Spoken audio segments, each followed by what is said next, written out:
Buenas noches, les habla José Guerrero desde Madrid, Cundinamarca. Iván Duque Márquez fue elegido presidente con el apoyo de los partidos políticos Centro Democrático, Cambio Radical, Colombia Justa y Libre, Partido Conservador, Partido de la U, Partido Liberal, Partido Verde y Movimiento Político Mira. Una vez elegido Duque como presidente de la República, radicó ante el Congreso que está integrado por los parlamentarios que hacen parte de los partidos políticos que lo ayudaron a elegir el Plan Nacional de Desarrollo, que terminó convertido en la Ley 1955 del año 2019. Ley que crea dos figuras regresivas y discriminatorias frente al derecho de los trabajadores. Crea la figura del piso de la protección social y los bonos económicos periódicos. ¿Por qué decimos que esa norma es regresiva? Porque permite la contratación de trabajadores con salarios inferiores al mínimo legal. Estos trabajadores también, independientemente de la edad y semanas cotizadas, no recibirán pensión, sino que recibirán un bono económico inferior al salario mínimo.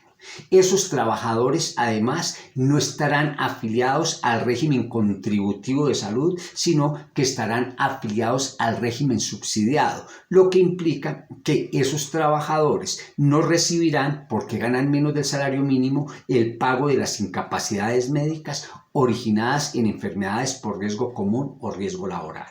También las trabajadoras que están afiliadas a ese régimen, es decir, que devenguen menos del salario mínimo legal, cuando den a luz no recibirán el auxilio o la licencia de maternidad. Esta norma, de hecho, es discriminatoria porque niega prestaciones que se reconocen a todas las demás personas, pero que se le desconocen a quienes devengan menos del salario mínimo, es decir, las personas más pobres, y también atacan a las personas en condiciones de debilidad manifiesta, es decir, los niños y los enfermos. Frente a semejante exabrupto legal, varios ciudadanos colombianos presentaron demanda de inconstitucionalidad y en agosto de este año, es decir, hace más o menos un mes, agosto del 2021, la Corte Constitucional, que es elegida por el Senado, donde son mayoría aplastante los congresistas que hacen parte de los partidos políticos que eligieron al presidente y que históricamente han gobernado el país. Esa Corte Constitucional, elegida por esos congresistas, profirió la sentencia 277 del año 2021 y, en contra de las evidencias, manifestó que dicha norma, es decir, la Ley 1955, en su artículo 193, se ajusta a los preceptos de la Constitución y que garantiza el acceso al empleo y respeta las garantías laborales. Ese presidente, esos congresistas y esos magistrados son militantes de los partidos políticos tradicionales. Partidos políticos tradicionales y congresistas que han guardado silencio sobre los actos de corrupción de Odebrecht, sobre el robo de los recursos públicos de Refecar, que han guardado silencio sobre el robo de los recursos de la alimentación escolar de los niños más pobres del país. Son los que han guardado silencio sobre el robo de los recursos en que por acción u omisión incurrió la ministra Abudichaine, donde se perdieron 70.000 millones de pesos. Son los mismos congresistas y partidos políticos que han guardado silencio precisamente sobre el nombramiento de esta exministra como alcaldesa ad hoc de Sincelejo, muy a pesar de las evidencias de corrupción o negligencia y corrupción en que incurrió siendo ministra de las TIC. Son congresistas como Jennifer Arias del Centro Democrático, que engavetó el proyecto de ley con el que se pretendía regular el pago de las excesivas vacaciones que reciben los congresistas del país.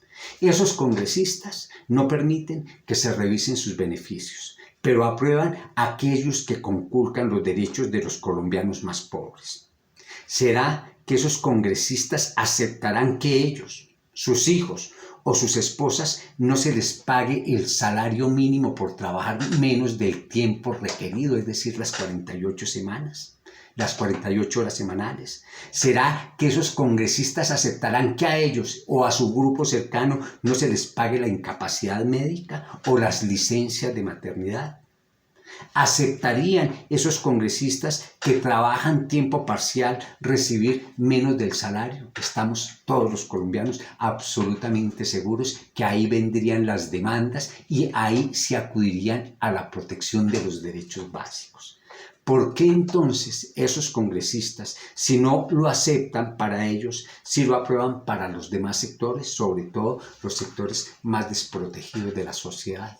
Creo que los colombianos, en un acto de racionalidad y atendiendo las evidencias más que la emocionalidad, en las próximas elecciones debemos tener presente que debemos juzgar y elegir teniendo en cuenta la experiencia. Y la experiencia lo que ha demostrado es que los partidos políticos tradicionales han engañado históricamente a los ciudadanos colombianos. No cometamos el mismo error. Hagamos un pacto histórico que significa votar con base en las evidencias para no permitir que nos sigan engañando. Buenas noches.